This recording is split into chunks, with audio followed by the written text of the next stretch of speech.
Hi everyone, welcome back to another new moon reading, this time in Taurus, and we've got Krittika Nakshatra, which is the star of fire, and we've got 4 planets in this particular new moon. My name is Chelsea from Chelsea Madison Evolution Healing. How are you feeling at this time? You might find that there are particular themes around truths that can no longer be hidden or a demanding radical honesty at this particular time. This particular new moon happens on the 17th of May at 6:01 a.m. Australian Eastern Standard Time. And as always, this is a Vedic astrology reading, sidereal, take what you like and leave what you don't.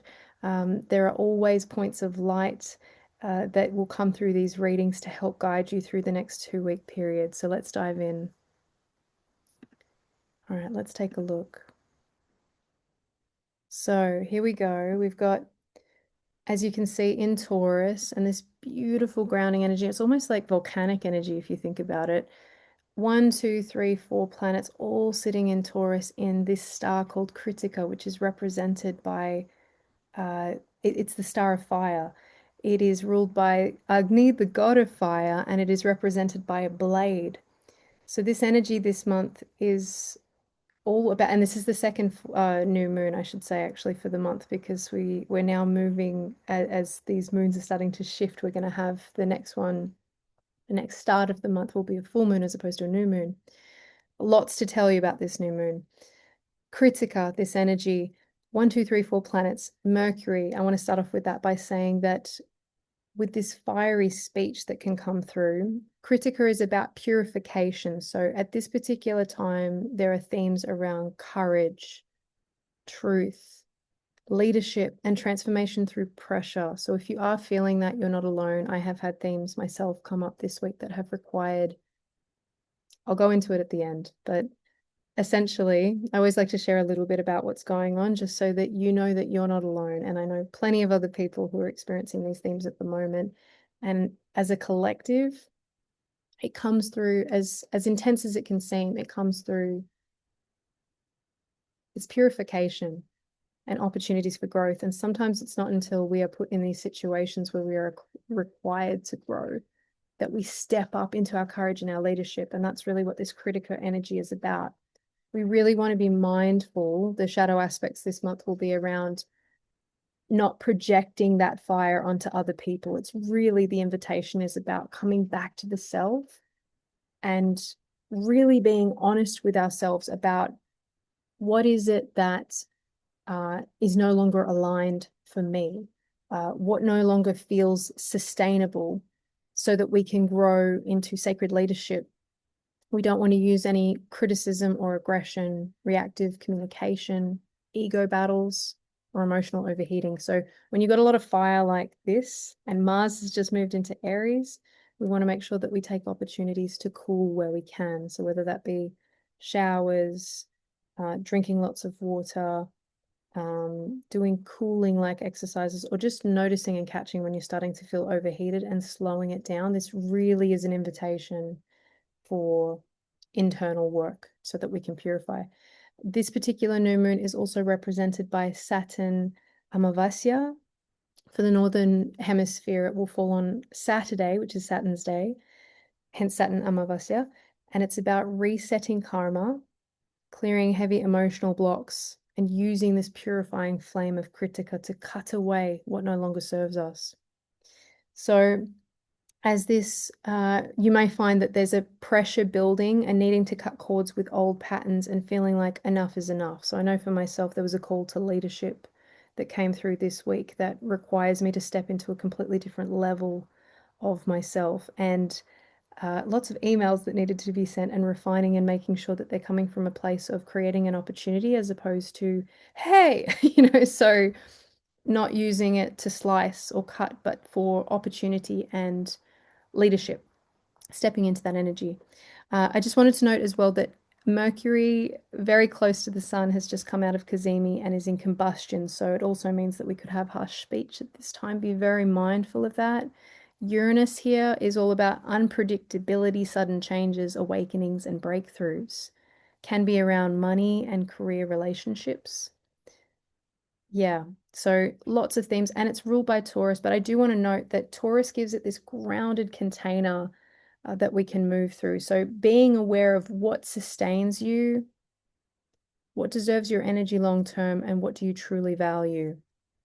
There can be abrupt endings or beginnings, sudden insights, nervous system activations, financial shifts, unexpected conversations, radical honesty, and breakthroughs after pressure. And it's really interesting with the moon that's going to come after this as well.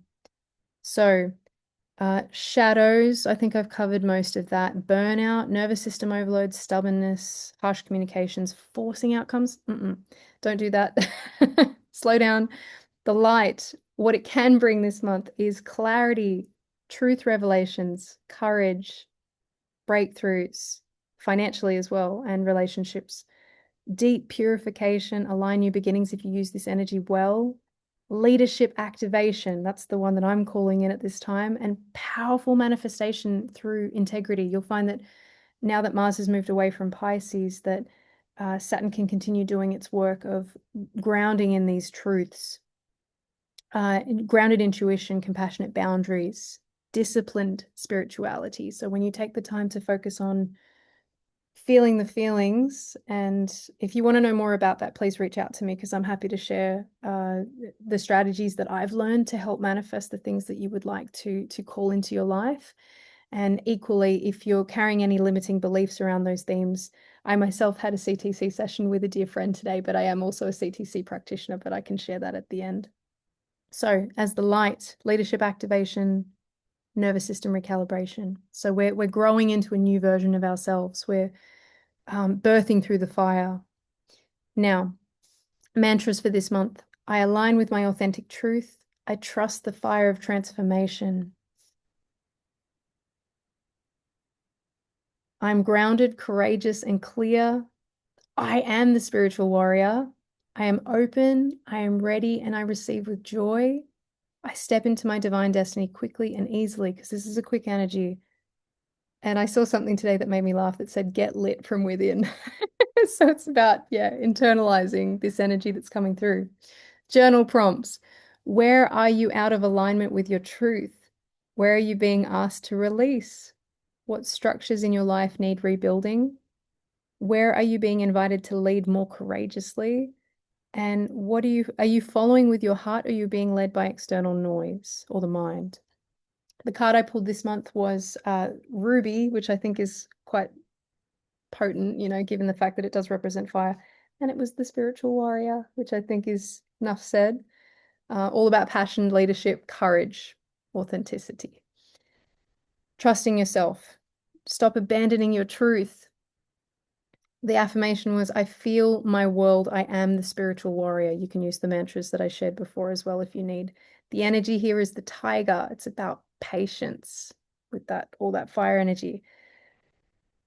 Patience, focus, taking sacred independence in your space so that you can recalibrate. Surprise breakthroughs coming. Healing may arrive faster than expected. Incoming passion and empowerment. Challenges that come now may rapidly transform your life, potentially in a positive way if you use it well. Now, I also wanted to share that I recently had a reading with a friend who does tarot. Her name is Dee from the Little Tarot Crucible.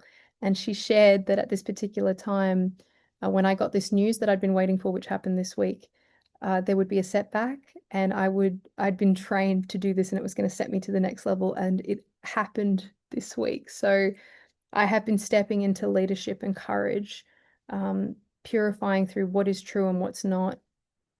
And really, it's that heart energy of the fire that comes through. So spiritual warrior doesn't collapse under pressure, and that Krittika teaches us to advocate clearly, calmly, and truthfully with integrity. So the moral of the story, be radically honest with yourself, cutting away distractions and illusions. Proceed relentlessly towards what truly matters for you. Slow down if you find you're overheating, and treat every request like it's already yours, and that you are gently giving others the opportunity to assist you in finding solutions. Walk with grace, confidence, and groundedness. Bring in that Taurus energy. Remember that this particular moon is an opportunity to rise. Through challenge, it will show you your capabilities and help you grow into who you're meant to becoming, who you're meant to be and becoming. If you can be honest and truthful with yourself and be brave enough to step onto that path, the fire of the Agni will reveal the truth to you so that you can build stronger foundations. Now, as always, I'm a CTC practitioner, master therapist, a Reiki practitioner, and of course, I offer Vedic astrology readings. If you feel that you need some more support, you can find all the details in the notes wherever you're watching this video. Next month, our full moon, next month, what am I talking about? The next full moon is on the 31st of May at 6:45 p.m. in Scorpio in Anuradha, and it is the star of friendship. Devotion, loyalty, success after trial are the themes that will come through. Anu means after, Radha means success. So success that will come after. And this energy that we're going through at this time, it's represented by this lotus that comes through the mud. So after you have come through the mud, the lotus will bloom and these blessings will come through. And that's also going to be represented by Jupiter moving into Cancer. I'm very excited to see these energies come through. The perseverance to grow despite being blown around by the wind that we had at the last moon reading. Long wait and perseverance. Just before I leave you, I wanted to say my mentor came out with a book this week called Eyes Wide Open, and it's all about these themes of cutting through what's not real, what's illusion, so that you can step into your most empowered self. You can find it on Amazon. Within the first couple of days of it being online, it hit #1 bestseller in 3 different categories. So I really wanted to share that because I think it's such an important book for this time, and I'll share the details for that in the show notes here as well if you're interested in that. That being said, I hope you have a wonderful 2 weeks. If you need any support, please do reach out and message me. I love to hear your stories and feel connected in that way. You're on my mind. I'm sending you so much love and support. And of course, I'll leave you with a final quote, as I always do. As old illusions fall like ash to the earth, may the sacred fires of Krittika purify and clear the path ahead, awakening the fearless, honest, and unwavering flame within you so that your heart may finally remember what it truly desires. This is manifestation energy. Sending you so much love. Take care, and I will see you at the next full moon reading for Scorpio in Anuradha on the 31st. Take care. Lots of love. Bye.